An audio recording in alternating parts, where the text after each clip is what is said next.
નમસ્કાર, YNN ન્યૂઝમાં આપનું સ્વાગત છે. સમાચારમાં વાત કરીએ તો વડોદરા મહાનગરપાલિકાના નવા હોદ્દેદારોએ મ્યુનિસિપલ કમિશનર સાથે સાઉથ ઝોનની મુલાકાત લીધી હતી. વડોદરા મહાનગરપાલિકાના નવા ચૂંટાયેલા હોદ્દેદારો આગામી ચોમાસાને ધ્યાનમાં રાખીને અત્યારથી જ એક્શન મોડમાં આવી ગયા છે. વડોદરા શહેરમાં ચોમાસા દરમિયાન પૂરની સ્થિતિ સર્જાય નહીં અને નાગરિકોને હાલાકી ભોગવવી ન પડે તે માટે તંત્ર દ્વારા આગોતરી કામગીરી શરૂ કરી દેવામાં આવી છે.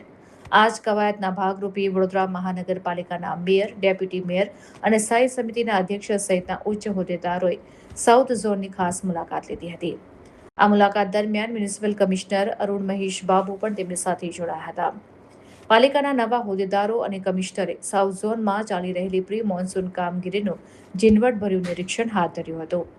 ચોમાસામાં પાણી ના ભરાવા અને પૂર જેવી આપત્તિઓથી શહેરને બચાવવા માટે જરૂરી પગલાં લેવા અને કામગીરીને વધુ ઝડપી બનાવવા માટે સ્થળ પર જ જરૂરી સૂચનાઓ આપવામાં આવી હતી.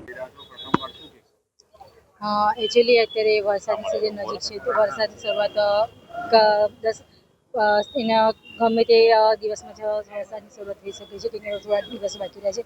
તો જે વરસાદીને જે અમુક વિસ્તારોમાં જે પાણી ભરાવાની સમસ્યા હોય છે તો અમે કલેક્ટર સાહેબના સૂચનથી અમે ફક્ત વિઝિટ મારવા જશે કે કામગીરી કેટલી છે, શું છે અને કેવી રીતે અમે જેટલી ઝડપી બની શકીએ એટલી અમે એનું નિરાકરણ લાવી શકીએ. અને બીજું કે ઘણા વિસ્તારોમાં પાણીની પણ સમસ્યા છે, પીવાનું પાણી નથી આવતું, ધંધો આવે છે. તો એને લઈને પણ અમે થોડી વિઝિટને કરીશું ને કયા કારણથી આ બધી જે પ્રોબ્લેમ છે વિસ્તારમાં થઈ રહી છે તો એને ઉકેલવા માટે અમે કેટલું ઝડપથી એનું નિરાકરણ લાવવા માટે શું કરી શકીએ શું તો એ માટે અમે ખાલી ડિસ્કસ કરીશું. પૂર્વ વિસ્તારમાં તો અત્યારે પણ ટેન્કર રાજ ચાલી રહ્યું છે એવી ચર્ચાઈ રહ્યું છે, તો ત્યાં માટેનો શું તમારો એક્શન પ્લાન હશે?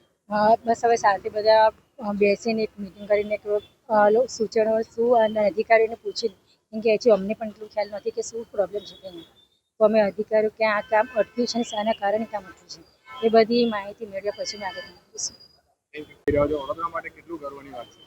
ઓફકોર્સ સૌથી પહેલા ચૂંટેલા વડોદરાના પ્રથમ નાગરિક mayor madam, deputy mayor Shri અને સ્ટેન્ડિંગ કમિટી ચેરમેન અને દંડક અને શાસક પક્ષના નેતા સાથે આજે ફિલ્ડ વિઝિટમાં અમે જઈ રહ્યા છે. એમના પ્રથમ દિવસ છે ફિલ્ડમાં, એટલે અત્યારે જે પ્રી મોન્સૂન એક્ટિવિટી હાથ ધરવામાં આવી છે એમાં સાઉથ ઝોનની વિઝિટમાં અમે અત્યારે જઈ રહ્યા છે. એટલે ફિલ્ડમાં એક્ટિવિટીઝ કેવી રીતે ચાલી રહ્યા છે એનું બધું એક બ્રીફ આપવા માટે અને એમની પણ એક ground zone, hand zone experience મળે એ બાબતનું વિઝિટ ગોઠવ્યું છે. અત્યારે અમે ફિલ્ડમાં નીકળવાના છે. સર, આ સમસ્યાનું તો નિરાકરણ થઈ જશે, પણ હવે ચોમાસું બી આવશે અને જે વૃક્ષો જે નમી રહ્યા છે મુખ્ય માર્ગો પર એ કેટલા હાનિકારક છે, લોકોનો જીવ પણ જાય છે. ચેક કરીશું. અમે મિશન મિલિયન ટ્રીઝનું કામ તો શરૂ કર્યું છે, એટલે જે પણ રિપ્લેસમેન્ટ કરવાનું થાય એ પણ કરીશું. આપ જાણો છો કે ગયા વર્ષે પણ 1 મિલિયન ટ્રીઝનું અમે પ્લાન્ટેશન કરીને રિપ્લેસમેન્ટ પણ કર્યા છે. આ વખતે પણ mission million tree, second million ટ્રીઝનું અમે ફોલોઅપ કરીશું. પણ ચોમાસા પહેલા પ્લાન્ટેશન બધું રોપા વિતરણ પ્લાન્ટેશન બધું કરવાનું નક્કી છે.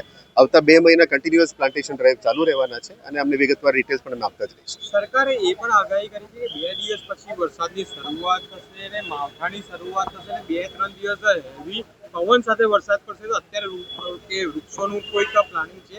આપ જોઈ રહ્યા છો અત્યારે સમર છે, મોન્સૂન શાવર્સ આવતા 40-50 કિલોમીટરથી વિન્ડ આવે એવું કહી રહ્યા છે, સરકારની આગાહી છે. સરકાર નહીં, વેધર ફોરકાસ્ટ, IMDનું ફોરકાસ્ટ છે.